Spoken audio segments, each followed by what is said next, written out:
প্রাণের অধিকে বেশি যার দাম, রহমতাল লিল আলামিন।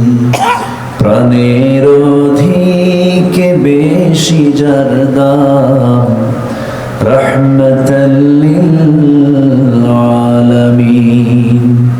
জানো কি তোমরা তাহার নাম, রহমতাল লিল আলামিন। আল্লাহুম্মা সাল্লি আলা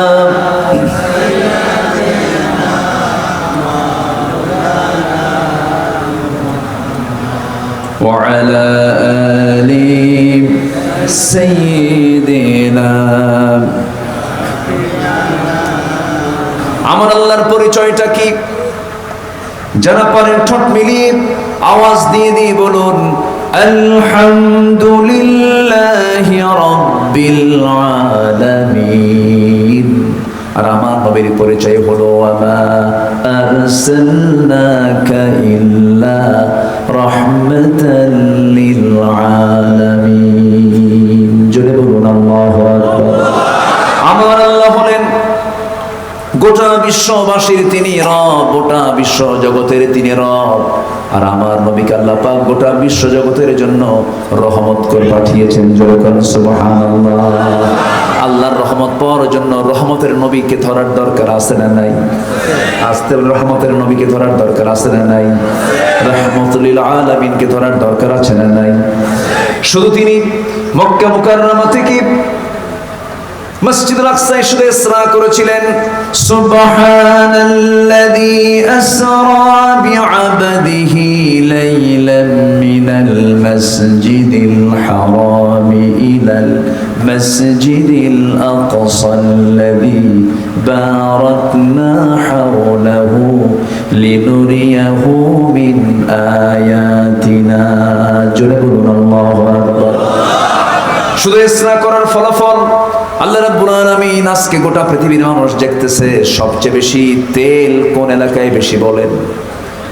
ওই অঞ্চল দিয়ে, যে অঞ্চল দিয়ে রাসূল ইসরা করেছেন, যে দিকে রাসূল রাত্রি ভ্রমণ করেছেন, এত বরকত এত নিয়ামতে ধন্য করেছেন আমার রাসূলকে। সেই রাসূলকে আমরা পেয়েছি নবী হিসাবে। তাহলে আল্লাহর রহমত পাওয়ার জন্য রহমতুল লিল আলামিনের প্রতি মহব্বত থাকার দরকার আছে না নাই? রহমত নাজিল করবেন কে? বরকত দিয়ে ধন্য করবেন কে? শান্তি দিবেন কে? আল্লাহ পাক। তা যদি না করেন, আল্লাহ তাও বলছেন, ইল্লা তানফিরু يعذبكم عذابا أليما ويستبدل قوما غيركم ولا تضروه شيئا। পালাবেন, অন্যদিকে যাবেন, অন্য কোন আইন কানুন মেনে চলবেন, এমন একটা জাতি তোমাদের উপরে চাপায় দেব, তাদের কোনো ক্ষতি করতে পারবে না। অশান্তি আবার তোমাদের বহন করতে হবে, অশান্তির আগুনে দাও দাও করে জ্বলতে হবে। এই জন্য আমার বন্ধুগণ, আল্লাহ রাব্বুল আলামিন তার পিয়ারা হাবিবকে, তার রাসূলকে দুনিয়াতে কেন পাঠিয়েছেন? কোরআনকে প্রশ্ন করুন, কোরআন সুন্দর করে জবাব দিচ্ছে। হে রাসূল, আমি আপনাকে কেন পাঠালাম? দু জায়গায় আসছে এই কথাটা, একই কথা। যারা পারেন ঠোঁট মিলিয়ে বলুন, হুয়াল্লাযী আরসালা রাসূলাহু বিল হুদা ওয়া দীনিল হক লিইয়ুযহিরাহু আলাদ দীনি কুল্লিহি ওয়া কাফা বিল্লাহি শাহীদা ওয়ালাউ কারিহাল মুশরিকুন। জোরে বলুন আল্লাহু আকবার। আমার বন্ধুগণ, আমি কেন আল্লাহকে ছাড়বো না? আল্লাহ তো আমাকে কখনো ছাড়েন না, কখনো ছাড়বেনও না। এই পৃথিবীতে আমরা যত মহব্বত দেখি, যত সম্পর্ক দেখি, জন্মের সময় মার পেট থেকে জন্ম নিয়েছি, প্রথম পরিচয় হয়েছে মার সাথে। কার সাথে বলেন? মায়ের সাথে সন্তান মা সম্পর্ক। ওই মার পেটে এসেছি যার ওরস থেকে, আমার জন্মদানকারী পিতা, তার সঙ্গে আমার সম্পর্ক হলো। সেই মার পেট থেকে আরেকটা সন্তান জন্মলো, সেটা আমার হলো ভাই অথবা বোন। ধীরে ধীরে বড় হতে লাগলাম। বড় হওয়ার পরে আবার নতুন সম্পর্ক তৈরির জন্য আল্লাহ বিধান দিলেন, বিয়েটা করা হলো। বিয়ের মধ্য দিয়ে আরেকটা মানুষ জীবন সঙ্গিনী হয়ে গেল, তার নাম হলো বউ। আবার সেই জায়গা থেকে আবার সন্তান চলে এলো, সম্পর্ক তৈরি হলো। এই সম্পর্কগুলো খুবই ক্ষণস্থায়ী, খুবই অল্প সময়ের জন্য, খুবই অল্প সময়ের জন্য এই সম্পর্কগুলো শুধু মৃত্যুর ফয়সালা হয়ে গেলে পরেই এই সমস্ত সম্পর্কগুলো কাট হয়ে যায়, সম্পর্কগুলো হেরে যায়, সম্পর্ক বিনাশ হয়ে যায়। আপনার সুন্দরী স্ত্রী বিয়ে করেছেন, এত আপনাকে ভালোবাসে, এক রাত না গেলে পরে ছটফট করে, স্বামী আমার তুমি কখন আসবে, দিওয়ানা হয়ে যায়। স্বামীর মধ্যে ভালোবাসা, স্ত্রীর মধ্যে ভালোবাসা, এই মোহাব্বত মাওয়াদ্দাত ওয়া রাহমা আল্লাহ দিয়ে দিয়েছেন। কিন্তু ভাই রে, আপনার স্ত্রী দুনিয়াতে থাকা অবস্থায় আপনি মাত্র 2 বছর আগে বিয়ে করেছেন, 2 বছর পরে হঠাৎ করে নেপালতলি থেকে গাবতলি যাবেন, হঠাৎ করে দেখা গেল হুন্ডা অ্যাক্সিডেন্ট করে আপনি খাদে পড়ে মারা গেলেন। মারা যাওয়ার সঙ্গে সঙ্গেই বাড়িতে নিউজ চলে এলো যে স্ত্রী আপনার প্রাণ প্রিয়া, সেই স্ত্রীটা সেই দিনের জন্য মারাত্মক কান্নায় ভেঙে পড়লো, সেন্সলেস হয়ে গেল, গলা ভেঙে গেল, খাওয়া বন্ধ হলো। কিন্তু প্রথম দিনের যে কান্না, তৃতীয় দিন কি সেই কান্না থাকে নাকি? চতুর্থ দিন সেই কান্না থাকে নাকি? কান্না ধীরে ধীরে থেমে যায়। সপ্তম দিনে দেখা যাবে একটু হাসি মুখ থেকে বের হচ্ছে, 14 দিনে পুরোপুরি হাসি বের হচ্ছে। 1 মাস, 2 মাস, 3 মাস, 4 মাস চলে গেল, সন্তান একটা হয়েছে আপনার, সন্তানটা এতিম হয়ে গেছে। কিন্তু শ্বশুর বাড়ির লোকজন সে আপনার সুন্দরী বউটাকে নিয়ে চলে গেল বাড়িতে।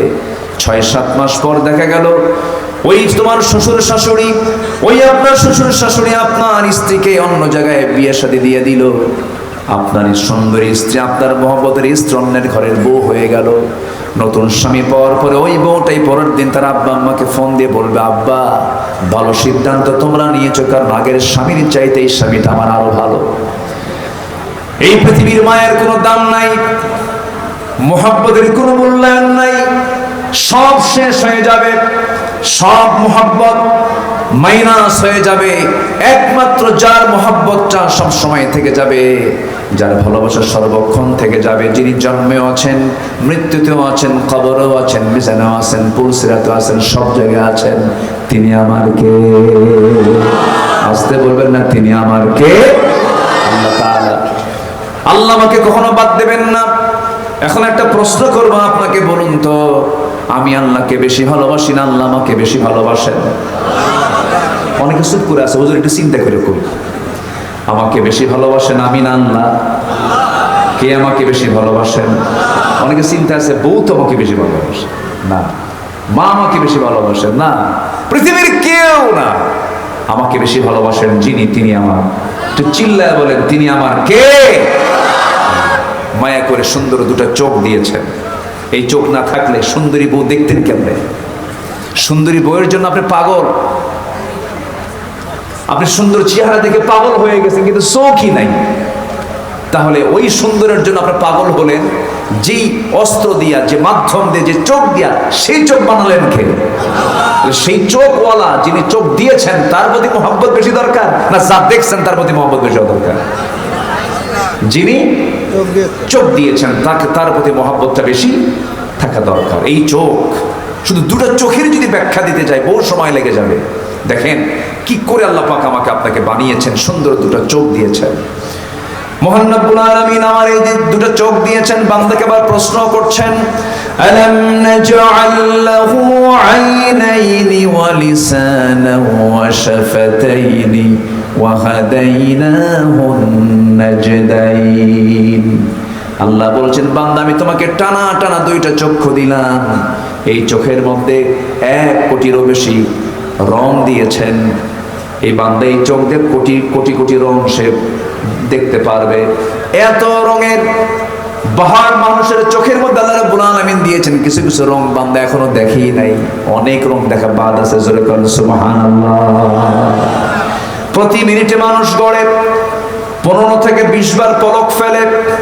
এই পলক শুধু পড়েই না, বরং প্রতিটা বার পড়ার সময় অশ্রু থেকে লিকুইড ছড়িয়ে দেয় পুরো চোখে। এর ফলে চোখটা থাকে আর্দ্র, ধুলাবালি ক্ষতি করে, জীবাণুমুক্ত। পলক হলো চোখের প্রাকৃতিক ওয়াইফার, যা ঘুমের মধ্যেও চোখের সুরক্ষা নিশ্চিত করে।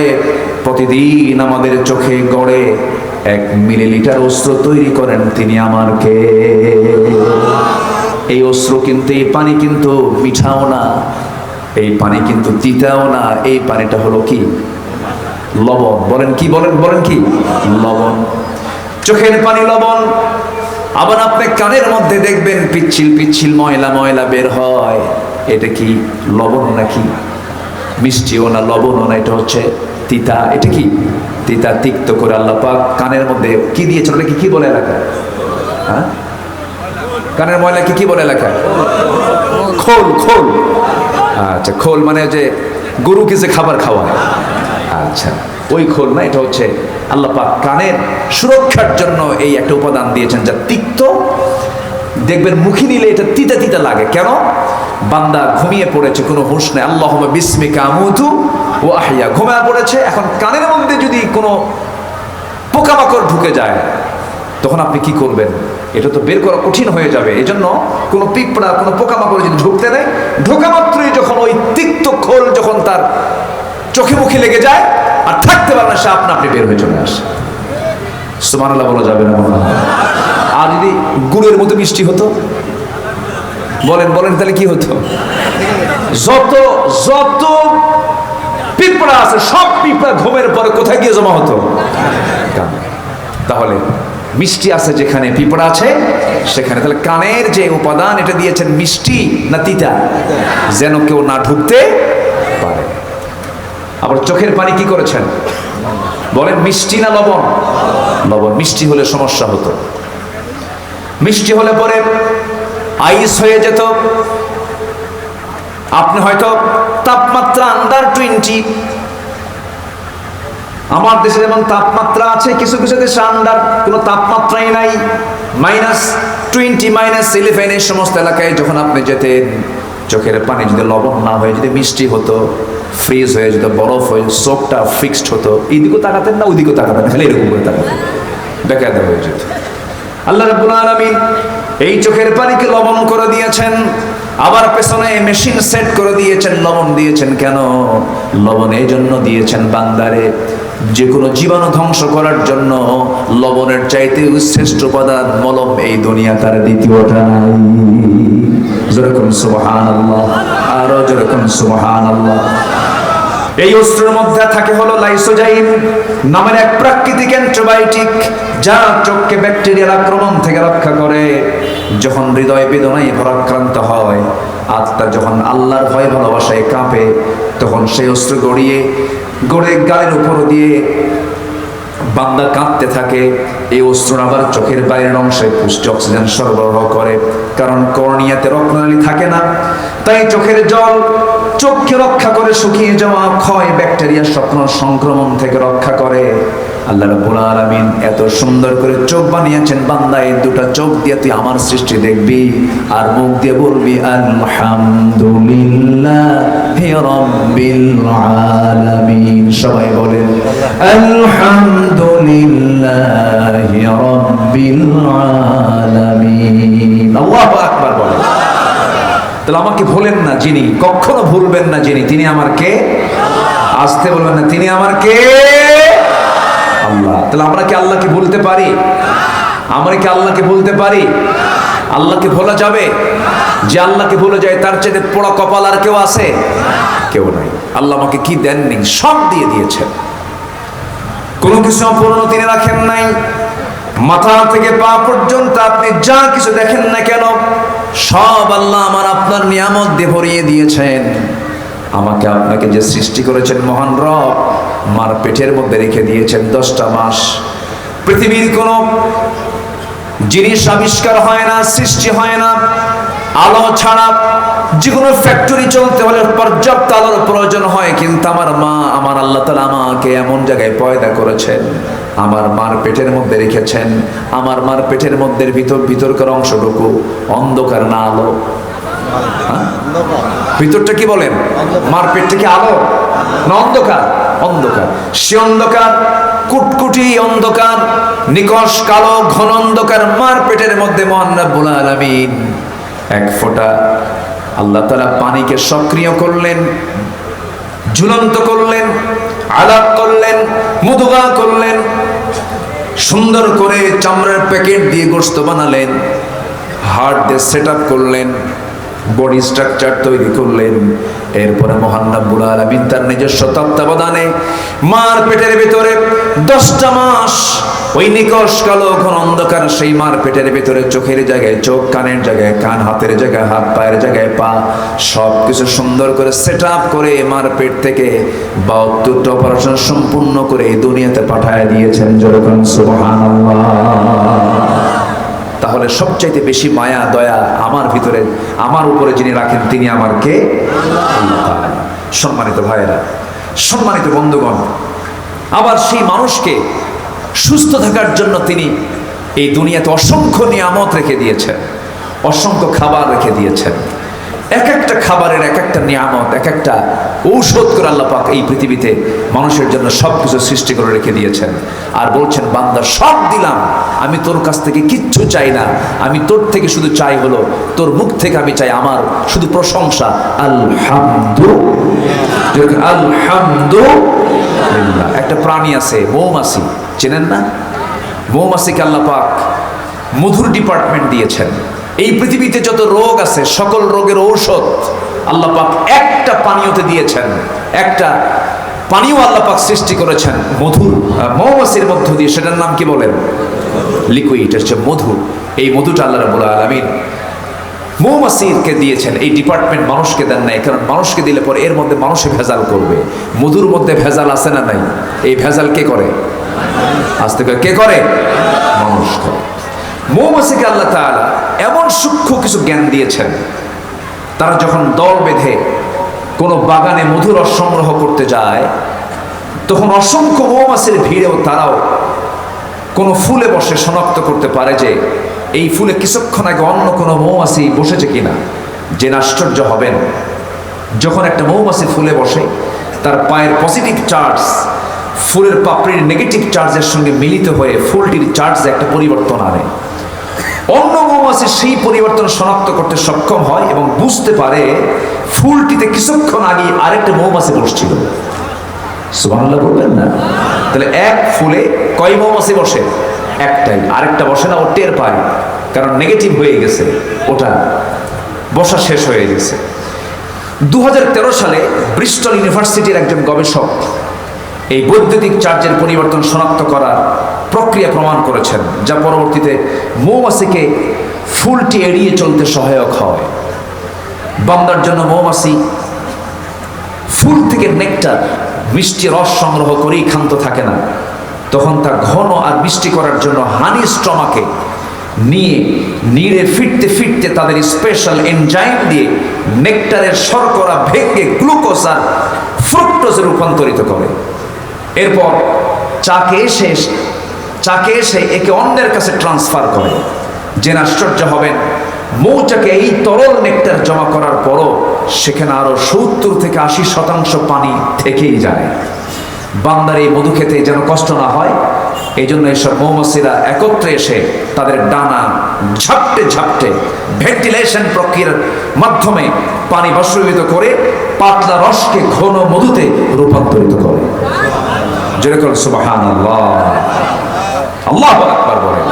এই যত্নে করা মধুটা যেন সবচেয়ে সিকিউর থাকে, তাই তারা মধু সম্পূর্ণ প্রস্তুত হলে মৌচাকের কক্ষগুলো মোম দিয়ে বন্ধ করে দেয়, যেন কেউ সেটা ইনটেক রেখে দেয়। হঠাৎ করে কোনো মৌচাকে মৌমাছি মধু আনতে নিয়ে যদি কোনো মৌমাছির পায়ে যদি কোনো ময়লা থাকে, গেটে থাকে হলো পুলিশ মৌমাছি, এক কামড় মেরে ভাইরাস ছাড়া মৌমাছিকে মেরে ফেলে দিয়ে মৌচাককে আল্লাহ পাক জীবন মুক্ত রেখে দেন। যেরকম সুবহানাল্লাহ। এগুলো কার অবদান? আসতে বলবেন না, কার অবদান? আল্লাহর অবদান।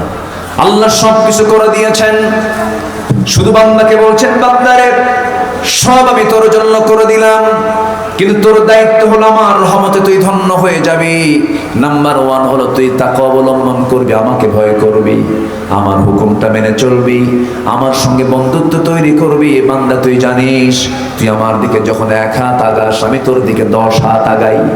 বান্দা তুই যখন আমার দিকে হেঁটে হেঁটে আসিস আমি তোর দিকে দৌড়া দৌড়া যাই। আল্লাহ বান্দাকে জান্নাত দিতে চান, কিন্তু বান্দা জান্নাত পেতে চায় না। এতে কি আল্লাহর দোষ না বান্দার দোষ? বলেন কার দোষ? কার দোষ? কার দোষ? আমি কি আলোচনা চালাবো? কারো কোনো আপত্তি নাই তো? কারো কোনো সমস্যা নাই তো? একটু বেশি রাতে উঠেছি, একটু শেষ করতে যদি দেরি হয় কারো কোনো কষ্ট হবে না? কোরআন শোনার জন্য ধৈর্যের দরকার আছে না নাই বলেন? আচ্ছা, একটু ধৈর্য ধরে বসুন। আমি 15টা উপায় আল্লাহর রহমত লাভের জন্য, 15টা উপায় কি কি কোরআনকে সামনে রেখে আমি একটা একটা করে বলবো। কেবল একটা বলেছি, আল্লাহর রহমত পেতে হলে 1 নম্বর গুণ লাগবে হলো তাকওয়া। একমাত্র কার ভয়? কার ভয়? আল্লাহর ভয় না। নাম্বার 2 হলো ধৈর্য ধারণ করা। ধৈর্য ধরতে হবে। ধৈর্য ছাড়া পৃথিবীতেও কোনো কিছু অর্জন করা যায় না। ব্যবসা করা আগে দরকার না ধৈর্য? বলেন বলেন বলেন, আগে বিয়া করার আগে ধৈর্য ধরা? ধৈর্য। আল্লাহ রাব্বুল আলামিন বলেন,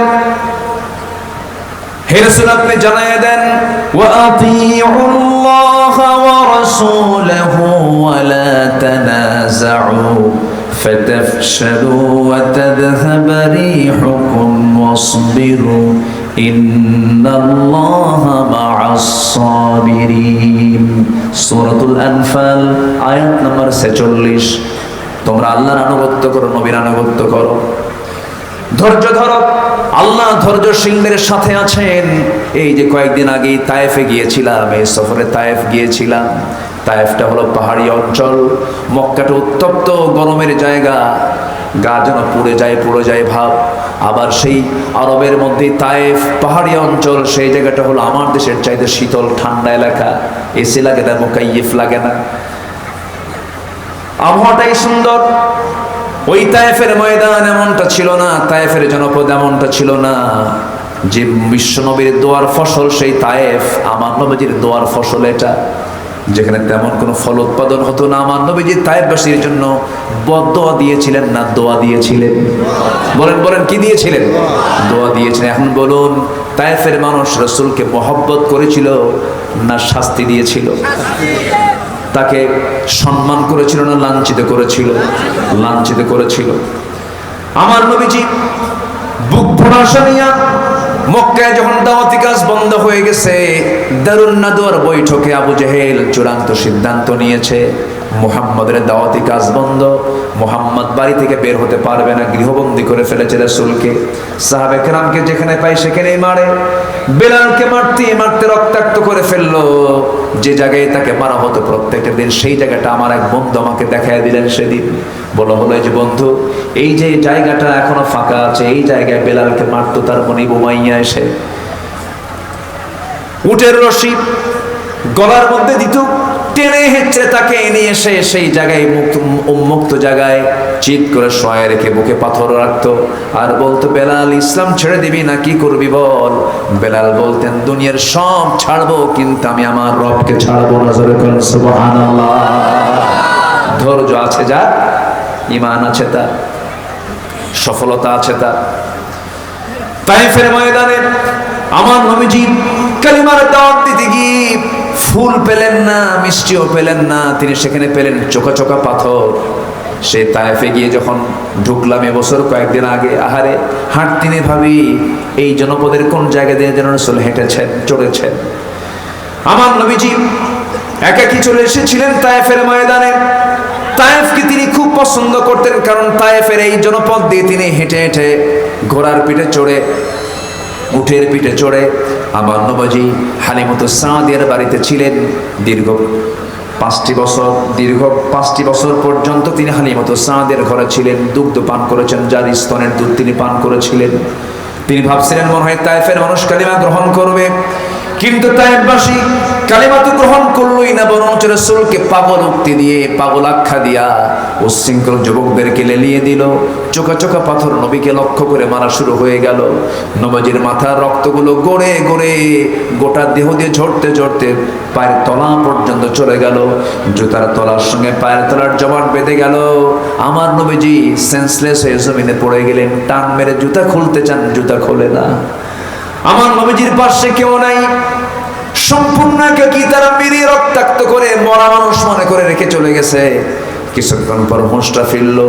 জিবরিল আমিন এসে বলছেন, ইয়া রাসূলুল্লাহ, এই তায়েফের মানুষ আপনার প্রতি যে অত্যাচারটা করেছে, আল্লাহ পাক আমাকে পাঠিয়েছেন। ফেরেশতারা কাঁদতেছে, আসমানের বাসিন্দারা সব শোকাহত। আপনি রাহমাতুল লিল আলামিন, আজকে আপনি এই তায়েফবাসীর জন্য যা বলবেন তাই হয়ে যাবে। আপনাদের জন্য আপনি লানত করুন। আমার নবীজি রক্তমাখা দেহ নিয়ে মুস্কি হাসি মেরে 3 দিনের না খাওয়া রাসূল মুস্কি হাসি মেরে বলছে, ভাই জিবরাইল, আমি মুসার মতো এমনটা দোয়া করব না, অন্য নবীর মতো এমন দোয়া করব না। এরা না বুঝে না জেনে আমার প্রতি অত্যাচার করেছে, জুলুম করেছে, এরা বুঝে নাই। এরা আমার প্রতি করলো অত্যাচার। জিবরাইল, সাক্ষী রাখো, আমি এদের জন্য দোয়া করে দিলাম, আল্লাহ তুমি তায়েফবাসীর প্রতি তোমার খাস রহমত নাজিল করো। প্রতিশোধ না ক্ষমা? বলেন, প্রতিশোধ না ক্ষমা? ইমানদারের চরিত্র হবে প্রতিশোধ নেওয়া না ক্ষমা করা। ক্ষমা করা। আমার নবীজি ধৈর্যের পিরামিড ছিলেন। সেই জায়গা থেকে আস্তে করে বের হয়ে আসলেন। সামনের দিকে আর বডি চললো না, দেহ চলে না, খাবার নাই, পানি নাই, প্রচন্ড তৃষ্ণা। সামনে একটা আঙ্গুর বাগান দেখলেন, আঙ্গুর বাগানের মধ্যেই তিনি ঢুকে পড়লেন। আর নিজেকে নিয়ন্ত্রণ করতে পারলেন না। 2 পা 2 হাত ছেড়ে দিলেন, চিত হয়ে পড়ে থাকলেন। দূর থেকে ওই আঙ্গুর বাগানের কেয়ারটেকার দূর থেকে দেখে রাসূলের সামনে চলে আসছে। রাসূলের সুন্দর চেহারার দিকে তাকায় আশ্চর্য হয়ে ভাবতেছে, জীবনে বহু চেহারা দেখেছি, এমন সুন্দর মানুষ তো জীবনে পাই নাই। নবীর চেহারার দিকে আকৃষ্ট হয়ে পড়ল। রক্তাক্ত অবস্থায় রাসূল পড়ে আছেন। দয়া মায়া হলো। ওই যুবকটা করলো কি, থোকা থোকা আঙ্গুর হাতে পেরে নিল। চুপে চেপে চেপে চেপে মোটে 1 গ্লাস আঙ্গুরের রস নবীর হাতে তুলে দিয়ে বলছে, যুবক, এই রসটুকু তুমি পান করো। এই গ্লাসের রস না পান করে তুমি মরে যাবে, প্রচুর রক্তক্ষরণ হচ্ছে তোমার। আমার নবীজি একটা মুস্কি হাসি মারলেন। হাতে কাপা কাপা হাতে গ্লাসটা হাতের মধ্যে নিলেন।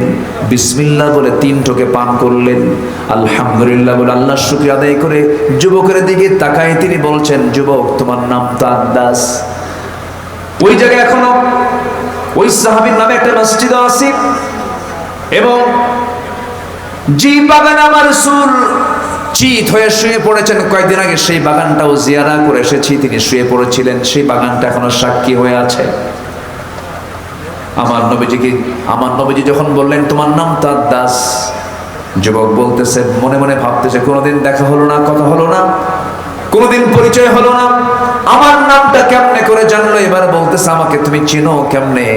রাসূল বলছেন, তোমার নাম তো আদ্দাস, নিনুয়া নামক তোমার গ্রামে তোমার জন্ম, আমার গ্রামের বাড়ির নাম তো নিনুয়া, তুমি জানলা কেমনে?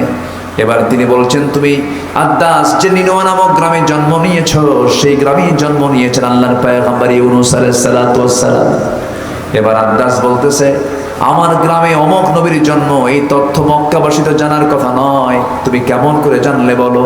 আমার নবী এবার মুস্কি মুস্কি হাসি মেরে বলে, আদ্দাস রে, বুঝতে এখনো তুমি টের পাও না আমিটা কি? আমি হলাম সেই নবী। একজন নবীর কাছে তার একজন নবীর খবর থাকতেই পারে। যেরকম সুবহানাল্লাহ। আদ্দাসের দিল ঘুরে গেল।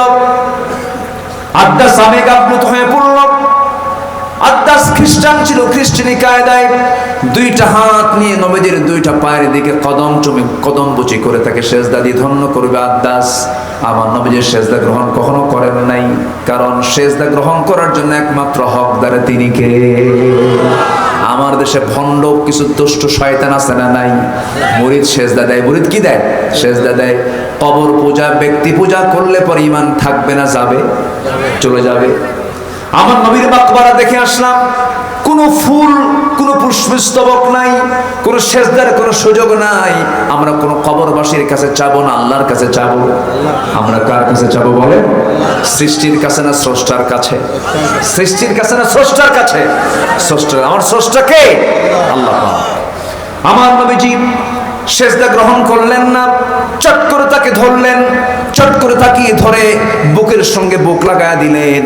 এবার বলছেন, আদ্দাস তুমিও বান্দা আমিও বান্দা, তুমিও বান্দা আমিও বান্দা, তোমার দুটো চোখ আমার দুটো চোখ, তুমি আল্লাহর মাখলুক আমি আল্লাহর মাখলুক, শুধু পার্থক্য হলো আনা বাশারুম মিসলুকুম ইউহা ইলাইয়া আন্নামা ইলাহুকুম ইলাহু ওয়াহিদ, আমার কাছে ওহী আসে তোমার কাছে ওহী আসে না। বান্দা বান্দাকে সেজদা দিতে পারে না। আদ্দাসের বুঝতে দেরি হলো না। আদ্দাস মনে মনে চিন্তা করছে এই লোকটা যে আল্লাহর নবী, কোনো সন্দেহ নাই।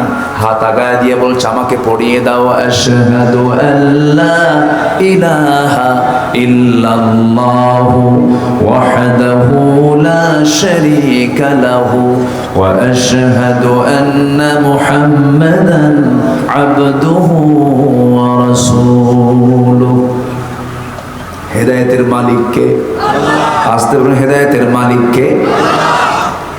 খেজুর বাগানের আঙ্গুর বাগানের একজন কেয়ারটেকার কালেমা পড়ে মুসলমান হয়ে যায়। আবার সেই পারস্য থেকে ফার্সি, সালমান ফার্সি পারস্য থেকে রসুলকে খুঁজে খুঁজে, মদিনায় রসুলকে খুঁজে খুঁজে বের করে কালেমাওয়ালা হয়ে যায়।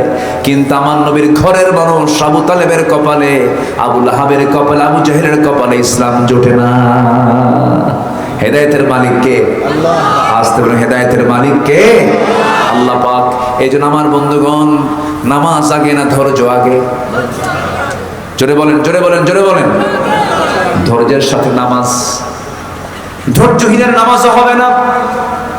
ধৈর্যহীন যে সে রুকু ভালো করে করবে না, সেজদা ভালো করে করবে না। এজন্য ধৈর্যটা আগে আনতে হবে। আল্লাহ রাব্বুল আলামিন বলেন, ওয়াস্তাঈনু বিস-সাবরি ওয়াস-সালাহ ইন্নাল্লাহা মা'আস-সাবিরিন। আল্লাহর কাছে তোমরা সাহায্য চাও, ধৈর্যের সাথে নামাজের মধ্য দিয়ে তোমরা আল্লাহর কাছে সাহায্য চাও।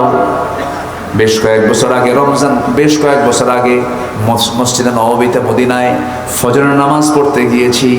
আমার বাবা একসঙ্গে সফর ছিল সে বছর।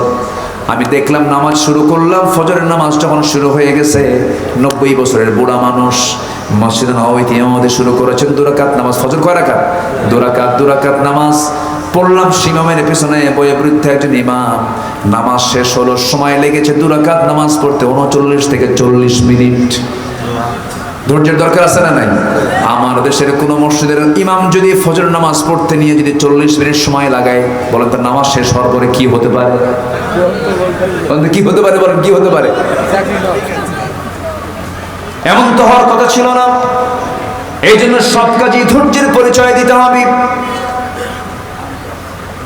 সকাল বিকেলে তালাক দেওয়া কিছু পুরুষ আছে না নাই? বলেন আছে। ধৈর্য নাই, রাগ করে তালাক দেয়। সে তালাক 1 বার 2 বার 3 বার দেয় না, 100 বার তালাক, সেঞ্চুরি মারে। এরকমও আছে। দিলাম তালাক, 1 তালাক 2 তালাক 3 তালাক, তোর মায়ের শুদ্ধা তালাক, শাশুড়িও তালাক খায়। এত রাগের রাগ আছে না নাই? আছে না নাই? বলো তো আছে না নাই? না, আমরা ধৈর্যের পিরামিড হব, ধৈর্যশীল হব। জোরে বলি ইনশাআল্লাহ। প্রত্যেকটা জায়গায় ধৈর্যের পরিচয় দিতে হবে। আল্লাহ পাক কবুল করুন। তাহলে রহমত পাবো কার? আসতে রহমত পাবো কার? ব্যবসায় সফলতা দিবেন কে? চাকরিতে সফলতা দিবেন কে? ইবাদতের পুরস্কার দিবেন কে? কি কাজ করতে হবে? ধৈর্য ধরতে হবে। তাহলে 2টা চলে গেল, আরো আছে কয়টা? বলেন কয়টা? কয়টা বলেন? রহমত লাভের উপায় হলো 15টা, কোরআনে উল্লেখিত। মোটামুটি ভাবে 2টা শেষ করলাম, আরো আছে 13টা। নাম্বার 3 হচ্ছে ইবাদতে মনোযোগী হওয়া, ইবাদতে মনোনিবেশ দেওয়া। ইবাদতের ক্ষেত্রে কখনো মানে হালকা হৃদয় নিয়ে, অন্য কোনো চিন্তা মাথায় নিয়ে ইবাদতে নিজেকে মশগুল করা নয়। ইবাদত করতে হলে কমপ্লিটলি একাগ্রচিত্ততা নিয়ে ইবাদতে নিজেকে প্রস্তুত করা। আল্লাহ পাক সেই বান্দাকে সোজা জান্নাত দিয়ে দিবেন। সুবহানাল্লাহ। অর্থাৎ ইখলাস, নিজের ভিতরে ইস্তেকামাত করা। আল্লাহ রাব্বুল আলামিন বলেন, ওয়া মা উমিরু ইল্লা লিয়া'বুদুল্লাহা মুখলিসিনা লাহুদ-দ্বীন হুনাফা'a ওয়া ইউকিমুস সালাতা ওয়া ইউতুস যাকাতা ওয়া যালিকা দীনুল কাইয়্যিমা। সূরাতুল বাইয়িনা আয়াত নাম্বার 5। আমার বন্ধুগণ, মনোনিবেশ দিতে হবে, ইখলাস থাকতে হবে। ইখলাস ছাড়া কোনো কিছু কবুল হবে না। আপনি কি জানেন বহু শহীদ হাসরের ময়দানে ধরা খেয়ে যাবে, বহু আলেম ধরা খেয়ে যাবে, বহু দানবীর ধরা খেয়ে যাবে, জাহান্নামে চলে যাবে। শহীদ বলবে, আল্লাহ তোমার দ্বীন জমিনে প্রতিষ্ঠা করার জন্য যুদ্ধ করতে এসে শহীদ হয়েছে, আল্লাহ তুমি আজকে জান্নাত দিয়ে দাও। আল্লাহ বলবেন, না রে না, তুই তো যুদ্ধ করতে আসছিস, মানুষের মুখে মুজাহিদ খেতাব নেবার জন্য মরে গেছিস, আমার খুশি করার জন্য করিস নাই, যা জাহান্নামে। বহু দানবীর দান করে আল্লাহর সামনে গিয়ে বলবে, আল্লাহ তোমার পথে এত কোটি টাকা দান করেছিলাম, আল্লাহ তুমি আমাকে জান্নাত দিয়ে দাও। হাসরের দিন আল্লাহ বলবেন, বান্দা না, তুই দান করেছিস, তোর নামটা যদি দানবীর কাতারে নামটা যদি না লেখা হতো, তোর নামটা যদি বড় করে উচ্চারণ না করা হতো, তোর মনটা খারাপ হয়ে যেত। মানুষ তোকে দানবীর বললে তোর মনটা ভালো হয়ে যেত। তুই তো আমার খুশির জন্য দান করিস নাই, তুই মানুষের খুশির জন্য দান করেছিস, তোকে আজকে জাহান্নামে যেতে হবে। আল্লাহ তাআলা বলেন, আমি সেই বান্দাকে আরশের জমিনে ছায়া জায়গা করে দেব, যে বান্দাটা ডান হাতে দান করবে, বাম হাত জানবে না, বাম হাতে দান করবে, ডান হাত জানবে না। গোপনে গোপনে দানকারীকে আমি আল্লাহ আমার আরশের জমিনে ছায়া জায়গা দিয়ে দেব। জোরে কোন সুবহানাল্লাহ। তাহলে সমস্ত কিছু করব আমরা কার খুশির জন্য বলেন? আসতে বলো না, কার খুশির জন্য? আল্লাহর খুশির জন্য করব। নাম্বার 4 হলো আল্লাহর সন্তুষ্টির জন্য আমাকে আপনাকে দান করতে হবে। আমার নবী যখন দানের প্রসঙ্গ যখন তুলতেন, সাহাবে কেরাম সব কিছু উজাড় করে সব কিছু দিয়ে দিতেন, যা চাইতেন তা দিতেন। সাইয়েদনা আবু বকর রাদিয়াল্লাহু তাআলা সমস্ত সম্পত্তিগুলো রাসূলের হাতে তুলে দিয়েছিলেন। জোরে করে সুবহানাল্লাহ। আল্লাহ রাব্বুল আলামিন বলেন, মান যাল্লাযী ইউকরিদুল্লাহু করদান হাসানান ফায়ুদাঈফাহু লাহু আদআফান কাসীরা ওয়াল্লাহু ইয়াকবিদু ওয়া ইয়াবসুত ওয়া ইলাইহি তুরজাউন। জোরে বলুন আল্লাহু আকবার। সূরাতুল বাকারা আয়াত নাম্বার 242। আচ্ছা, আমি যে ঘন ঘন আয়াত বলতেছি, বিরক্ত হচ্ছেন নাকি আপনারা? কষ্ট পাচ্ছেন না তো? বহুদিন আগে এক মাহফিল ছিল আমার কুড়িগ্রামে।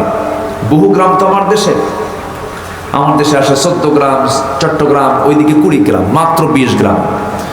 তো কুড়িগ্রামে এক মাহফিলে গেলাম বহুদিন আগে। তো আমি এরকম করে একটু মাঝে মাঝে আয়াত বলি, একটু অনুবাদ বলি, একটু ব্যাখ্যায় যাই, কারণ কোরআন বোঝার জন্য কোরআন দরকার। একটা আয়াতের ব্যাখ্যা আরেকটা আয়াতে আছে না নেই বলেন তো? আচ্ছা। এক মুরব্বীর সামনে থেকে, অনেক বয়স, এক মুরব্বীর সামনে থেকে দাঁড়ায় বলে, হুজুর একটু বাংলা কোন, আরবি বুঝি না। কি কথা কি বুঝতেছেন? তো এরকম শ্রোতাও কিন্তু আমার দেশে আছে, যারা আয়াত শুনলে পরে বোঝে না, তখন ভাবে যে হুজুর কি কয়, হুজুরই বুঝে, আমরা তো বুঝি না। কিন্তু আয়াত তো আমার না, আয়াতটা হুজুরের না, আল্লাহ। কার আয়াত বলেন? একটা বিষয় শুধু মাথায় রাখবেন, বোঝেন আর না বোঝেন, যে আলোচনায়, যে মাহফিলে কোরআনের আয়াতের পরিমাণ বেশি হবে, ভাববেন যে ওই মাহফিলটাই বেশি বরকত পাবে। এটা মাথায় রাখবেন, তাহলে আপনি একটা তৃপ্তি পাবেন, আনন্দ পাবেন। আমরা দান করব কার সন্তুষ্টির জন্য বলেন তো? আমাকে দেবেন কে? আসতে বলুন, আমাকে দিয়ে দিবেন কে? আমাকে আল্লাহ কি, আমি আল্লাহকে দিলে আল্লাহ আমাকে কম দেবেন না বেশি দিবেন? ডাবল ডাবল দিয়ে দিবেন, ডাবল ডাবল দিয়ে দিবেন। আল্লাহ পাক এমন জান্নাত রেখে দিয়েছেন, সর্বনিম্ন জান্নাত হবে 10টা পৃথিবীর মতো একটা জান্নাত। জান্নাত মনে হয় ছোট হয়ে গেছে। 10টা পৃথিবীর মতো একটা জান্নাত পাবেন, 10টা পৃথিবীর মতো। জোরে বলেন না ভাই সুবহানাল্লাহ, আর জোরে বলেন সুবহানাল্লাহ। এই জান্নাত কে রেখে দিয়েছেন? আল্লাহ রেখে দিয়েছেন। নাম্বার 5 হলো আল্লাহর স্মরণে লিপ্ত থাকা, দিলটা সর্বক্ষণ আল্লাহর দিলের জন্য, আল্লাহর দিকে রুজু করা, সর্বক্ষণ আমার জিহ্বাকে আল্লাহর জিকির দিয়ে ভিজে রাখা, সিক্ত রাখা। যখন আমি উঁচু জায়গায় যাব, সুবহানাল্লাহ বলবো, আল্লাহু আকবার বলবো। যখন কোনো ভালো কিছু পেয়ে যাবো, আলহামদুলিল্লাহ বলে ফেলবো। আল্লাহর নামটা 1 সেকেন্ডের জন্য আমার জিহ্বা থেকে যেন মাইনাস না হয়, যতটুকু মাইনাস থাকবে সেটাই আমার জন্য লস। আল্লাহ স্মরণকে আমার আপনার জন্য জরুরি করে নেওয়া। আপনি কি জানেন আমি আল্লাহকে স্মরণ করব, আল্লাহ আমাকে স্মরণ করবেন? ফাযকুরুনি আযকুরকুম ওয়াশকুরুলি ওয়ালা তাকফুরুন আল্লাযীনা ইয়াযকুরুনাল্লাহা কিয়ামান ওয়া কুউদান ওয়া আলা জুনুবিহিম ওয়া ইয়াতাফাক্কারুনা ফি খালকিস সামাওয়াতি ওয়াল আরদ রব্বানা মা খালাকতা হাযা বাতিলান সুবহানাকা ফাকিনা আযাবান নার। রাত যখন গভীর হয়ে যাবে, সব বান্দা, নরমাল বান্দাগুলো ঘুমের সাগরে হাবুডুবু খাবে, কিন্তু স্পেশাল বান্দা যারা শেষ রাতে ঘুমাবে না জেগে থাকবে? বলেন বলেন, ঘুমাবে না জেগে থাকবে? নরমাল বান্দার জন্য 5 ওয়াক্ত নামাজ, স্পেশাল বান্দার জন্য 6 ওয়াক্ত নামাজ। কয় ওয়াক্ত নামাজ বলে? নরমাল বান্দারা 5 ওয়াক্ত নামাজ পড়বে, আর স্পেশাল বান্দারা কয় ওয়াক্ত নামাজ পড়বে বলে? 6 ওয়াক্ত। শুরু হবে তাহাজ্জুদ দিয়ে। শুরু হবে কি দিয়া বলেন? তাহাজ্জুদ দিয়া। তাহাজ্জুদ ছাড়া স্পেশাল বান্দা থাকতেই পারে না, কারণ স্পেশাল নজর আল্লাহ পাক না দিলে পরে রহমত আমরা পাবো না। আল্লাহ পাকের স্পেশাল নজরের জন্য স্পেশাল কিছু কাজ করার দরকার আছে না নাই? সবাই তো 5 ওয়াক্ত নামাজ পড়বেই, কিন্তু স্পেশাল বান্দারা স্পেশাল কিছু ইবাদত করবে। এর মধ্যে শ্রেষ্ঠ স্পেশাল ইবাদত হলো তাহাজ্জুদের নামাজ। আমার নবীর জীবনে তাহাজ্জুদ পর্যন্ত কাজা হয় নাই। ওয়া মিনাল লাইলি ফাতাহাজ্জাদ বিহি নাফিলাতান লাক আসা আন ইয়াবআসাকা রাব্বুকা মাকামান মাহমুদা। ইয়া আইয়ুহাল মুসাম্মিল কুমিল লাইলা ইল্লা কালিলান নিসফাহু আও ইনকুস মিনহু কালিলা আও জিদ আলাইহি ওয়ারাত্তিলিল কুরআনা তারতিলা।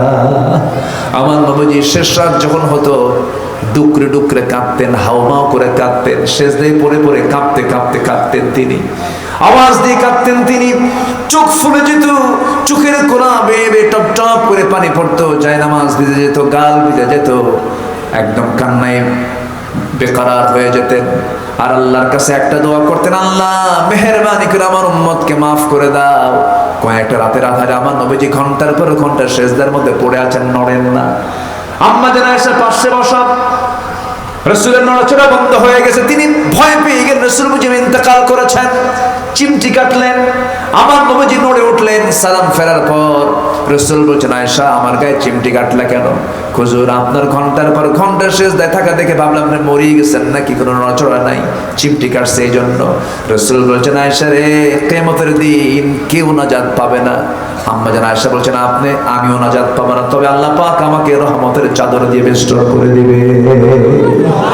লাইয়ান জুহাদুম মিনকুম, আমার বন্ধুগণ, আমার নবীজির মতো মানুষ যে রাসূল দিনের আলোতে রাস্তা দিয়ে চলতে গেলে আকাশের তপ্ত মেঘের রোদ যেন রাসূলের গায়ে না লাগে, এক খণ্ড মেঘ সূর্যের নিচে আল্লাহ পাক রেখে দিতেন। এত সম্মান তাকে আল্লাহ পাক দান করেছেন। সেই নবীটাও শেষ রাত্রে, সেই নবীটাও গোটা রাত সেজদায় পড়ে পড়ে কাঁদেন, কার রহমত পাওয়ার জন্য? আসতে বলবেন না, কার রহমত পাওয়ার জন্য বলেন? আল্লাহর রহমত পাওয়ার জন্য। আবার আমি আপনি যদি আল্লাহর রহমত পেতে চাই, সেই নবীজির অবশ্যই মহব্বতের দরকার আছে না নাই বলেন? আছে। নবীর মহব্বত ছাড়া কি আল্লাহকে পাওয়া যাবে নাকি? আল্লাহ শর্ত জড়িয়ে দিয়েছেন, ও বান্দা তুই আমাকে সরাসরি কখনো পাবি না, শর্ত হলো রাসূলকে আনুগত্য করতে হবে। ফাত্তাবিউনি ইউহিব্বুকুমুল্লাহ, রাসূলের তুমি আনুগত্য করবে, আল্লাহর ভালোবাসা পেয়ে যাবে। জোরে কোন সুবহানাল্লাহ। আম্মা জান আয়েশা সিদ্দিকা রাদিয়াল্লাহু তাআলা একদিন রাসূলকে লক্ষ্য করে বলছেন, ইয়া রাসূলুল্লাহি, আপনি আমার জন্য একটু দোয়া করুন। কি দোয়া বলো? হুজুর আপনি আমার জন্য একটু দোয়া করবেন, আল্লাহ যেন আমার আগের পরের সমস্ত গুনাহগুলো মাফ করে দেন। আমার নবীজি তৎক্ষণাৎ হাতটা উঁচু করে বলছেন, আল্লাহ আমার আয়েশা বিনতে আবু বকরের সমস্ত আগের পরের সমস্ত গুনাহগুলো মাফ করে দাও। আম্মা জান আয়েশার আনন্দ দেখে কে, আনন্দ চিত্ততা তার ভরে গেল, চিত্ততার মধ্যে একটা আনন্দের স্ফুরণ দেখা গেল। আম্মা জান আয়েশা সিদ্দিকের আনন্দ দেখে রাসূল বলছেন, আয়েশা তুমি এত আনন্দ প্রকাশ করছো কেন? তিনি বলছেন, হুজুর আপনার মুখ থেকে যখন বের হয়েছে আমার গুনাহ মাফের জন্য, আল্লাহর কাছে আমার তো গুনাহ মাফ হয়ে গেছে। এবার রাসূল বলছেন, আয়েশা তোমার জন্য যে দোয়াটা করেছি তুমি কি জানো, এই সেম দোয়াটা আমি আমার উম্মতের জন্য করি, আল্লাহ আমার উম্মতের আগের পরের সমস্ত গুনাহ তুমি আল্লাহ মাফ করে দাও। আমার বন্ধুগণ, সে আল্লাহর জিকির আমরা করতে রাজি আছি, এক সময় না সব সময়? এক সময় না সব সময়? 7 দিনে একদিন না 7 দিন? 7 দিনে একদিন না 7 দিন? একবার না 5 বার? জিকির করব 1 সেকেন্ড, 1 ঘন্টা না 24 ঘন্টা? 24 ঘন্টা স্মরণ করব, যত আমাকে আল্লাহ স্মরণ করবেন তার চাইতে কম না বেশি? বেশি। নাম্বার 8 হলো পবিত্রতা অর্জনকারী, আল্লাহ পাকের রহমতে ধন্য হয়ে যাবে। মহান রব্বুল আলামিন বলেন, ইন্নাল্লাহা ইউহিব্বুত তাওয়াবিনা ওয়া ইউহিব্বুল মুতাতাহহিরিন। নাম্বার 9 হলো কৃতজ্ঞতা প্রকাশ করা। যে ব্যক্তি কৃতজ্ঞ, আল্লাহর কৃতজ্ঞতা প্রকাশ করবে, আল্লাহ পাক তার প্রতি রহমত বাড়ায় দিবেন, তার গুনাহ মাফ করে দিবেন। ওয়া ইয তাআযানা রাব্বুকুম লাইন শাকারতুম লাযীদান্নাকুম ওয়া লাইন কাফারতুম ইন্না আযাবি লাশাদীদ। জোরে বলুন আল্লাহু আকবার। শুকর নিয়ামত, নিয়ামাতাত আসফুন কুনাত, কুফর নিয়ামত, নিয়ামাতাত বিরুন কুনাত। শুকর যদি আদায় করতে পারো, তুমি কি জানো বান্দা, আমার নিয়ামতের সমস্ত দরজাগুলো আমি তোমার জন্য সব অবারিত খুলে দেব। জোরে করুন সুবহানাল্লাহ। নাম্বার 10, আল্লাহর রহমত পাওয়ার জন্য চোখের পানি ফেলবো আমরা কার কাছে বলেন? আসতে বলুন না, কার কাছে? বলেন বলেন বলেন বলেন। আল্লাহর কাছে আমরা কাঁদবো। কাদার জায়গা কয়টা? আসতে কাদার জায়গা কয়টা? আমার দেশে অভিনয় করে কান্নাকাটি করার লোক আছে না নাই? আসতে বলবেন না, আছে না নাই? আল্লাহ ছাড়া যত কান্না আছে, সমস্ত কান্নার মধ্যে স্বার্থ আছে। আল্লাহ ছাড়া যত কান্না আছে, প্রত্যেকটা কান্নার মধ্যে অভিনয় থাকতে পারে। স্বামীর সামনে বউ কাঁদবে, স্বামী বলবে মহিলা মানুষ এমন করে কান্দে। আবার কাঁদবে, মহিলা বলবে পুরুষ মানুষ কান্দে, তুমি কেমন পুরুষ, তুমি পুরুষ মানুষ হইয়া কান্দো। পৃথিবীর মানুষ কান্নার কোনো মূল্য দেবে না, কিন্তু কোন বান্দা যদি আল্লাহর ভয়ে কাঁদতে পারে, 1 ফোঁটা চোখের পানি ফেলতে পারে, আল্লাহর কসম করে বলি 7 সমুদ্রের পানি দিয়ে 7টা জাহান্নাম নিবে না। কিন্তু 1 ফোঁটা চোখের পানি যদি আল্লাহর ভয়ে কোনো বান্দা ফেলতে পারে, 1 ফোঁটা চোখের পানি দিয়া 7টা জাহান্নাম নিবে যাবে। আমরা কাঁদবো কার কাছে বলেন? আল্লাহর কাছে। ওয়া ইযা তুতলা আলাইহিম আয়াতুর রহমানি খারু সুজ্জাদাও ওয়া বুকিয়া। জোরে বলুন আল্লাহু আকবার। আমরা কাঁদবো একমাত্র কার কাছে? আল্লাহর কাছে। আমরা লুটে লুটে কাঁদবো, সিজদায় পড়ে পড়ে কাঁদবো। নাম্বার 11 হলো ধৈর্য এবং সালাতের মধ্য দিয়ে আল্লাহর সাহায্য কামনা করে। আয়াতটা আমি ইতিপূর্বে বলেছি, ওয়াস্তাঈনু বিস-সাবরি ওয়াস-সালাহ ইন্নাল্লাহা মা'আস সাবিরিন। চোখের পানি ফেললে আমাকে চোখের পানির মূল্য কে দিবেন? আসতে বললেন না, কে দিবেন? আল্লাহ দিবেন। এবং জীবনের সকল জায়গায় আমরা একমাত্র ভয় করব কাকে?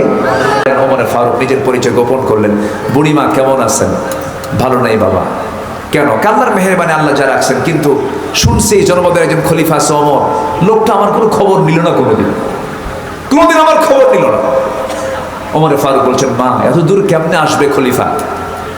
এত দূর কি আসা সম্ভব? প্রত্যেক দিন এত বিশাল জনপদ, অর্ধ পৃথিবী ওমর শাসন করে, সে ওমর আপনাকে দেখতে আসবে কখন? এই একদম জনাকীর্ণ একটা প্রত্যন্ত অঞ্চলে কেমনে আসবে?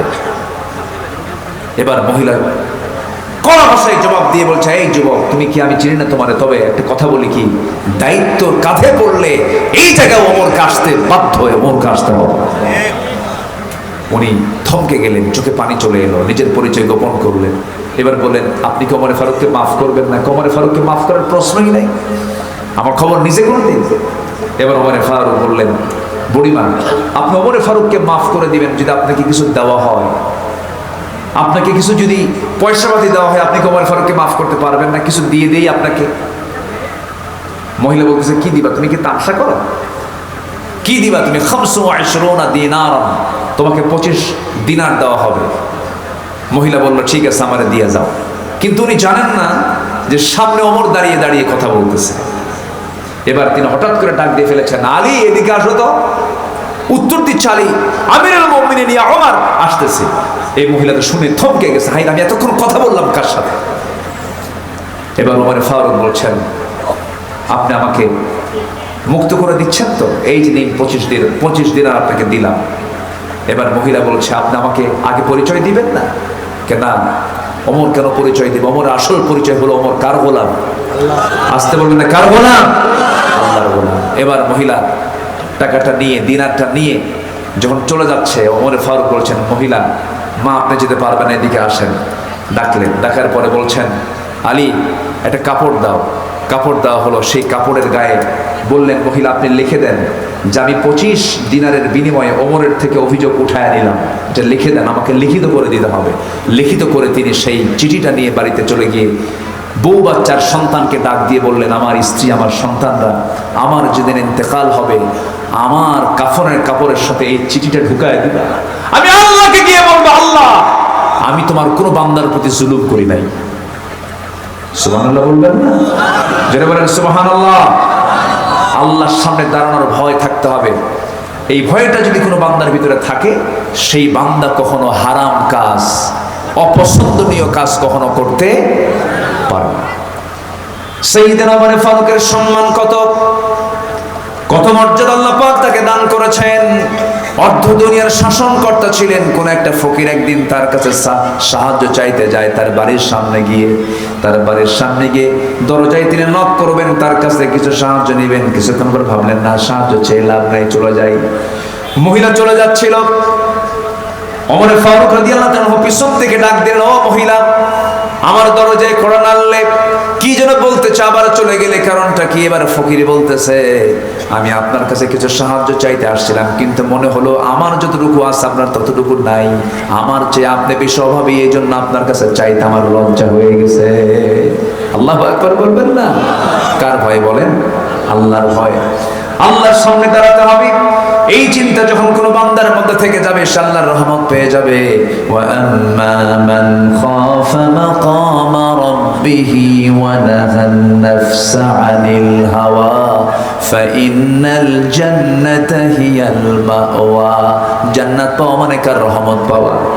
আসতে বলবেন না, কার রহমত পাওয়া? আল্লাহর রহমত পাওয়া। নাম্বার 14 হলো সৎকর্মশীল হবে। সৎকর্মের সঙ্গে তোমরা জড়িত থাকবে, খারাপ কাজে যাবে না, হারাম কোনো কাজে যাবে না। যুবকরা নোংরামি কাজে যাবে না। তোমার লাইফটা সুন্দর করে গঠন করার জন্য মোবাইলটা ব্যবহার করবেই। এই মোবাইলটাকে তুমি সুন্দর করে কোরআন দিয়ে সাজায় নিবা, মোবাইলটাকে মুসলমান বানায় নিবা। মোবাইলের মধ্যে আজে বাজে কোনো অ্যাপস রাখবা না, আজে বাজে কোনো কন্টেন্ট রাখবা না, নোংরামির দিকে তাকাবা না। তুমি কি জানো, তুমি দেখছো মোবাইলকে, তোমাকে দেখছে কে? আজ তাহলে তোমাকে দেখছে কে বলেন? আল্লাহ তোমাকে দেখছেন। এই জন্য সেই চিন্তা মাথায় নিতে মোবাইল থেকে ব্যবহার করবে। তুমি কি জানো, এই মোবাইল ব্যবহার কেউ জান্নাত পেয়ে যাবে, আর এই মোবাইল ব্যবহারেই কেউ জাহান্নাম যাবে। কি যাবে? কোথায়? জাহান্নাম যাবে। মোবাইলটা যেন জান্নাতের কারণ হয়। জোরে বলি আমিন। আরো জোরে আমিন। আমাকে যদি কেউ বলে মোবাইল ব্যবহার করা জায়েজ কিনা, আমি বলি মোবাইল তারই ব্যবহার করা জায়েজ যে মোবাইলকে চালাতে পারে, কিন্তু মোবাইল যদি উল্টা থাকে চালায়, তার ব্যবহার করা জায়েজ নাই। যুবকরা বিবাহ পূর্ব কোনো সম্পর্কে জড়াবা না। কি বলে বন্ধু বলতে কি? বয়ফ্রেন্ডকে কি বলে? বয়ফ্রেন্ড বলতে কোনো কিছু থাকতে পারে না। গার্লফ্রেন্ড বলতে কিছু থাকতে পারে না। মেয়েদের জন্য বয়ফ্রেন্ড, পুরুষের জন্য হলো গার্লফ্রেন্ড। সম্পূর্ণ হালাল না সম্পূর্ণ হারাম? বলেন, সম্পূর্ণ হালাল না সম্পূর্ণ হারাম? সম্পূর্ণ সৎকর্ম এগুলো। এই সমস্ত বন্ধুত্ব তৈরি করা যাবে না। একটা পুরুষের জীবনে বন্ধু একজন হবে, মহিলা সে হচ্ছে স্ত্রী। ইজাব কবুল হবে, দুজন সাক্ষীর সামনে দাঁড়াবে, মোহরানার পরিমাণ নির্ধারণ হয়ে যাবে, বিয়ে সম্পূর্ণ হয়ে যাবে। এরপরে গার্লফ্রেন্ড তোমার হয়ে গেল, চিরজীবনের সাথে তোমার হয়ে গেল, তার সঙ্গে তোমার সম্পর্ক জড়িয়ে পড়বে। তুমি তার দিকে তাকাবে, সে তোমার দিকে তাকাবে। নফল নফল নফল নামাজের সওয়াব আল্লাহ পাক তোমার আমলনামায় দিয়ে দিবেন। জোরে করুন সুবহানাল্লাহ। সৎকর্মশীল হতে হবে, আল্লাহর রহমত পেয়ে যাবে। ওয়ালা তুফসিদু ফিল আরদি বা'দা ইসলাহিহা ওয়াদউহু খাওফান ওয়া তামাআন ইন্না রাহমাতাল্লাহি করিবুম মিনাল মুহসিনিন। জোরে বলুন আল্লাহু আকবার। ভালো কাজ করবে, আল্লাহর রহমতটা খুব নিকটবর্তী তোমার জন্য। মুহসিনদের জন্য, যারা সৎকর্ম করবে তাদের জন্য আল্লাহর রহমতটা আল্লাহ পাক তার জন্য খুব নিকটবর্তী করে দিবেন। সর্বশেষ হচ্ছে নাম্বার 15। অনেক লম্বা লম্বা কথা ছিল, 2 দিন 3 দিন হলে পরে ভালো হতো, অল্প সময় শেষ করার চেষ্টা করছি। নাম্বার 15 হলো আল্লাহ এবং নবীর পূর্ণ আনুগত্য যদি করতে পারো, আল্লাহ তাআলা রহমত নাজিল করবেন। ওয়া আতিউল্লাহা ওয়ার রাসূল লাআল্লাকুম তুরহামুন। জোরে বলুন আল্লাহু আকবার। সূরা আলে ইমরান আয়াত নম্বর 132 আল্লাহ রাব্বুল আলামিন বলছেন, আনুগত্য হবে দুজনের। এক নাম্বার কার? আসতে বলবেন না কার? আল্লাহর নাম্বার 2 হলো মুহাম্মদ সাল্লাল্লাহু আলাইহি ওয়াসাল্লাম। তিনি শুয়ে আছেন কোথায় বলেন? আসতে কোন কেন? শুয়ে আছেন কোথায় বলুন? মদিনায়। মদিনায় শুয়ে থেকে, জীবিত থেকে থেকে সারা জীবন আমার আপনার জন্য দোয়া করেছেন, আমার আপনার জন্য চোখের পানি ফেলে ফেলে কাঁদতেছেন। কবরে তিনি শুয়ে শুয়ে আমার জন্য কাঁদতেছেন। হাসরের ময়দানে সবাই বলবে নাফসি নাফসি, আমার নবীজি বলবেন উম্মতি উম্মতি। সেই নবীকে মহব্বত করার দরকার আমার জীবনের চাইতে কম না বেশি? আমার সন্তানের চাইতে কম না বেশি? আমার সকল মানুষের চাইতে কম না বেশি? সবচেয়ে বেশি মহব্বত করতে হবে মুহাম্মদ সাল্লাল্লাহু আলাইহি ওয়াসাল্লামকে। একটা আবেগ আপ্লুত হয়ে একটা কথা বলতে আমি বাধ্যই হচ্ছে এখন। আমি 7টা দিন আগে নবীর কবর যখন জিয়ারা করতেছিলাম, কবর জিয়ারা যখন শেষ করে যখন মদিনা থেকে যখন দেশে ফেরার জন্য যখন এয়ারপোর্টের দিকে যখন আমার গাড়িটা ফিরছিল, আল্লাহর কসম করে বলি মন চাচ্ছিল যে না যাই, আমার প্রিয়জন, আমার জীবনের চেয়ে প্রিয়জনকে যেন মদিনায় ফেলে যাচ্ছি। এই একটা মায়া দয়া, এই একটা মহব্বত, এই জাতীয় একটা তাআল্লুক সম্পর্ক নবীর সঙ্গে যে বান্দার হয়ে যাবে, নবীকে গভীর থেকে গভীর তর মহব্বত যে বান্দা করতে পারবে, আল্লাহর কসম করে বলি এই ভালোবাসায় এই মহব্বতই তাকে জান্নাতের দিকে নিয়ে চলে যাবে। দল যদি করতে হয় কার দল করব? ওই আল্লাহর দল করেছেন মুহাম্মদ সাল্লাল্লাহু আলাইহি ওয়াসাল্লাম। নেতা যদি মানি, মূল নেতা হবেন কে? মুহাম্মদ সাল্লাল্লাহু আলাইহি ওয়াসাল্লাম। 1 নম্বর আমার রবকে, আরো জোরে কে? নাম্বার 2 আমার নেতাকে মুহাম্মদ সাল্লাল্লাহু আলাইহি ওয়াসাল্লাম। আমার দলের নামটা কি? আরো জোরে বলেন, আরো জোরে বলেন। সোজা কথা, সাধারণ ভাবে বলছি, আমার রবকে, আমার নেতাকে, আমার দল কি? বাস এই 3টা কথার মধ্যে যে ভেজাল বানাবে, যে এই 3টা চেতনার মধ্যে যে কোনো কিছু ঢুকানোর চেষ্টা করবে, সেই হচ্ছে ইসলামের সবচেয়ে বড় দুশমন। আমার রবকে, আরো জোরে, আমার নেতাকে মুহাম্মদ সাল্লাল্লাহু, আমার দল কি? ইসলাম। আল্লাহ, রাসূল এবং ইসলাম, রব, নেতা এবং দল, এই 3টা আল্লাহ পাক ক্লিয়ার করে দিয়েছেন। এর মধ্যে নেতা নিয়া আর দল নিয়া যারাই ঘুতাঘুতি করবে তারাই হলো জামানার শ্রেষ্ঠ মুনাফিক, মুনাফিক, মুনাফিক। ঠিক কি না? আল্লাহ পাক সবাইকে বুঝার তৌফিক দান করুন। জোরে বলি আমিন, আরো জোরে আমিন। সবাইকে 5 ওয়াক্ত নামাজ পড়ি, সবাইকে 5 ওয়াক্ত নামাজ পড়ি। 5 ওয়াক্ত নামাজ আর ছেড়ে দেব না আল্লাহর মহব্বতে। কারা কারা একটু হাত তুলে দেখেন তো দেখি 5 ওয়াক্ত নামাজ। চিৎকার মেরে বলি ইয়া আল্লাহ, আরো জোরে ইয়া আল্লাহ। আমাদেরকে 5 ওয়াক্ত সালাত আদায় করা তৌফিক তুমি আল্লাহ দিয়া দাও। জোরে বলি আমিন, আরো জোরে আমিন, আরো জোরে আমিন। বাড়িতে সবার বউ আছে না নাই? পিচ্চিও কয় আছে। এই তোমার কি আছে? বিয়ে করলে আছে, বিয়ে না করলে থাকে না। অন্যের বউ কি নিজের বউ হয় নাকি? আবার অনেকে তো অন্যের বউ নিজের বউ হয়ে যায়। আছে না নাই বলেন তো? সমাজে পরকীয়ার পরিমাণ কমেছে না বাড়ছে? পরকীয়া বেড়েছে। যারা পরকীয়া করে তারা বিয়ের প্রয়োজন মনে করে না। কে বিয়ে করে করবো? কারণ অন্যের বউ তো আসি, আমার খরচও লাগে না, টাকাও লাগে না। যেরকম নাউজুবিল্লাহ। এই নোংরা চিন্তার মানসিকতার কুকুরের মতো চরিত্র আছে না নাই? আচ্ছা, সবার বাড়িতে স্ত্রী আছে, পরিবার পরিজন আছে, বউটা নামাজ পড়ে না, আপনি কি করবেন বলেন তো? হ্যাঁ, অনেকে পিটাবো না, কি করলো? আগে পিটনের দিকে যাবেন, আগে বোঝাবেন, আগে বলবেন যে নামাজ পড়ো, একসঙ্গে আমরা দুনিয়াতে থাকি, আমার যৌবন তোমার হাতে, তোমার যৌবন আমার হাতে, আমার কাছে, আমরা এই যৌবন নিয়ে জান্নাতেও খেলতে চাই, জান্নাতেও থাকতে চাই। এরকম করে আপনি দাওয়াতে কাজ করেন না, কাজ হয়ে যাবে। আমার রাসূল যদি বউকে দাওয়াত দিয়ে যদি ফিরাতে পারেন, আমরা তার উম্মত, আমরাও পারবো। জোরে বলি ইনশাআল্লাহ। আমরা কি নূহ নবীর উম্মত না আমরা শেষ নবীর উম্মত? নূহ নবী তার বউয়ের সঙ্গে পারেন নাই, লূত আলাইহিস সালাম তার বউয়ের সঙ্গে পারেন নাই, কিন্তু আমার নবী কি তার স্ত্রীর সঙ্গে পারেন নাই? পেরেছেন। দাওয়াত নিয়ে সোজা আসছেন কার কাছে? আম্মা জান খাদিজার কাছে। সে বলছেন, খাদিজা জাম্মিলুনি লাকাদ খাশিতু আলা নাফসি, তাকে কম্বল আচ্ছাদন করে দাও। রাসূল বললেন, খাদিজা আমার মনে হয় বাঁচবো না। কেন? কেমন যেন মনে হচ্ছে আমার কাছে। না, আপনি কখনো কেউ কারো অনিষ্টের দ্বারা আপনি আক্রান্ত হবেন না, আপনি কারো ক্ষতি করেন না। এবার রাসূল বলছেন, না খাদিজা একটা কথা বলি কি, এতদিন তো স্বামী ছিলাম, আজকে নতুন একটা পরিচয় আমার যোগ হয়েছে কি, আমি আল্লাহর নবী। আম্মা জান খাদিজা কেঁদে ফেলে বলছেন, স্বামী আমার মন বলছিল আপনি সাধারণ মানুষ হবেন না, আপনি আল্লাহর নবী হবেন। যেরকম সুবহানাল্লাহ, কালিমা পড়ে মুসলমান হয়ে গেছেন। অতএব আমার দাওয়াতটা হবে আগে বাইরে না আগে ভিতরে, আগে বাইরে না আগে ভিতরে। সূরা লোকমান নামে একটা সূরা আছে, সূরা লোকমান। লোকমান একজন পিতার নাম, বাবার নাম। আদর্শ পিতা কাকে বলে আল্লাহ পাক সেটাকে মডেল হিসেবে আল্লাহ পাক এখানে উপস্থাপন করে বলছেন, তোমরা লোকমানের মতো বাপ হও। যেরকম আল্লাহু আকবার বলেন। সেই লোকমান তিনি দাওয়াত দিয়েছেন বাহিরে না ঘরে? বলেন বাহিরে না ঘরে? ইয়া বুনাইয়া।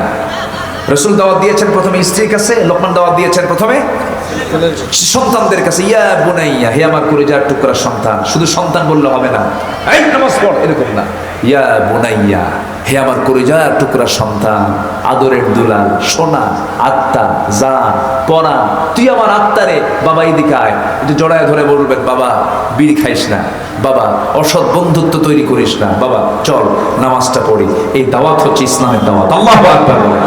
এরকম করে সময় দিতে হবে, পরিবারের সময় দিতে হবে, সন্তানকে সুন্দর করে বুঝাতে হবে, সন্তানকে লালন পালন করতে হবে।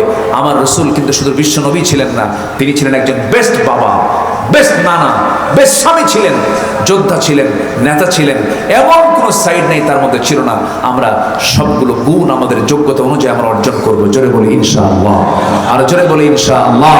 প্রত্যেকটা পরিবার কোরআনওয়ালা হয়ে যাক, প্রত্যেকটা পরিবারের সকালটা শুরু হোক কোরআন তেলাওয়াত দিয়ে। জোরে বলি ইনশাআল্লাহ।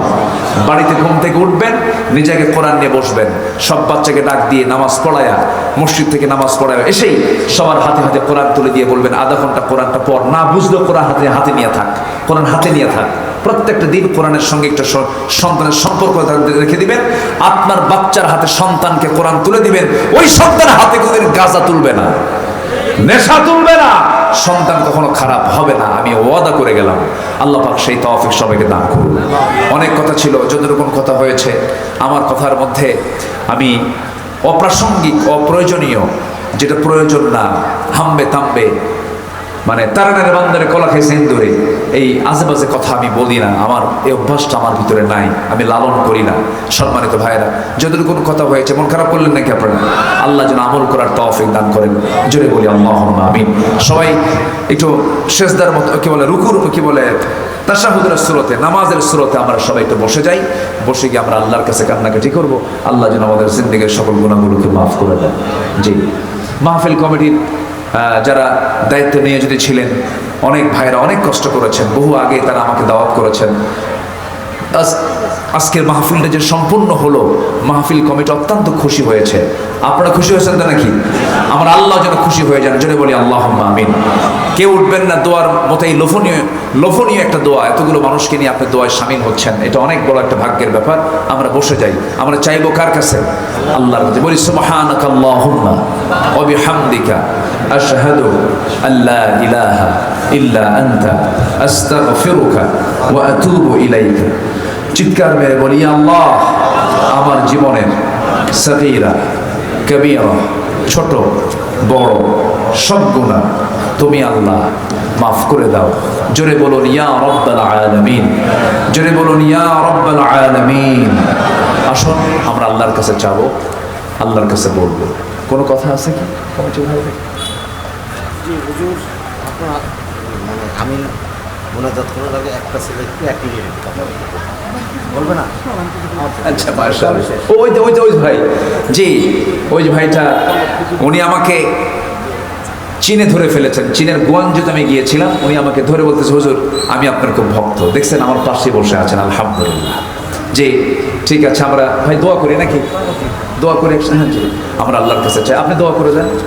হ্যাঁ, আপনি দোয়া করেন। যে আসুন আমরা সবাই আল্লাহর কাছে চাবো, আল্লাহর কাছে প্রার্থনা করবো, আল্লাহ যেন আমাদের সকল গুনাহগুলোকে মাফ করবে।